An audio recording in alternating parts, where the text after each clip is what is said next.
Carol Lee has volunteered at Seafair since 1972. In 1977, she was part of the first all-female hydroplane crew and she became the sport's first crew chief in 1980. The U1 Miss Home Street team made headlines over the off-season for hiring the first female crew chief in modern hydroplane history. That was Cindy Shirley, who is from Everett, whose team was breaking in a new boat over the weekend. But the first female crew chief in hydroplane history has been around Seafair since the early 1970s. That would be Carol Lee, who was a member of hydroplane crews from the mid-1970s through 1990. Lee is in charge of all the credentials and pit passes and parking for Seafair's 1,500 volunteers. It's a decent job considering her trailer is one of the few air-conditioned spots at Stan Sayers pits. Liz, 80, has been a hydroplane fan since the races at Seafair began in 1951. In the early 1970s, she started volunteering. She'd also pack sandwiches for the hydro crews so she could get pit passes for her and her children. She started volunteering for the crews, and in 1976 pitched to hydroplane owner Bill Worster, who died in 2016, that there should be an all-female crew. In 1977, that became a reality with the Oh Boy! Oberto. Lee and her crew played it up, wearing pink and purple uniforms with a big heart on the back that said Oh Boy! Oberto and Company colors. They even painted the engine pink and purple, which drew some comments around the pits.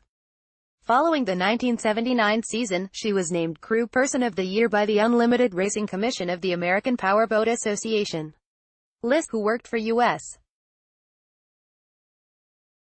West for 34 years, is the daughter of a mechanic and knew plenty about turning wrenches on engines. "We did everything," Lee said. "We were building the engines and making engine changes. Everything. It wasn't just managing the boat." The all-female crew didn't last long, breaking up after the season, but Lee stuck with it. And in 1980, she became the crew chief for Worcester's Miss Burien Hobby Center. From there she moved on to the Miss Madison team until 1989. That's when she bought her own boat, a 40-foot Ocean Alexander. "I owned, operated and maintained it myself," said Lee, who owned the boat for 12 years. Seafair and hydroplanes remained a family thing. Lee's son Gary helped out on the cruise. Her daughter, Carrie Dahl, and her grandson Curtis Dahl work under her at Seafair. Also working under her at Seafair is Margaret Jackson Bratcher, who was part of that crew in 1977. Bratcher, who has a medical background, started volunteering at Seafair in 1972. "I thought Bill Worster was joking when he said, 'I'm putting together an all-girl crew.' You want to be on it," she said. Bratcher spent just 1 year officially on a crew. That year she started dating the crew chief, Chuck Bratcher. They got married in 1992. The third member of the crew, Patty Crane Darling, ended up marrying the driver, Tom Martin. "They did their jobs," said Chuck Bratcher, who quit working on hydro crews after the 1977 season. "They never watched the bikinis on the beach, and they were there when they were needed to be there. I'd put them up against any male crew. Think you can drive a hydro?" One of the popular stops among the hydroplane drivers and crew during Seafair weekend is in the press room at Stan Sayers pits. They're not heading there for interviews, it's because of a hydroplane simulator as they compete for best lap speeds. And for those watching at home who want to get an idea of how to drive an unlimited hydroplane, it'll just cost you an internet connection. The software for the simulator is free and is at ulhydroplanes.com. You also can find them on Facebook under the same name. While you can run it with your keyboard, you'll probably want to buy the steering wheel set, with pedals, used for most online driving games.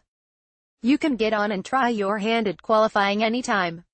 But leagues have been forming as people get together to race. Also, Jimmy Shane and the U1 Miss Home Street cruised to an easy victory in Heat 1A at the Albert Lee Appliance Cup at Seafair. Shane and Cal Phipps in the U1 918 Oh Boy!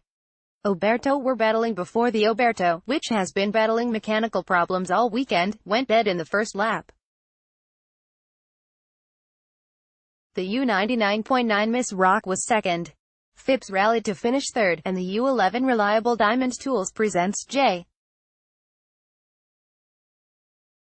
Michael Kelly in the U12 Graham Tracking got the inside lane and an easy triumph in Heat 1B. Andrew Tate in the U9 Les Schwab Tires was second with the U21 Payne West Insurance third and the U440 Bucket List Racing was fourth.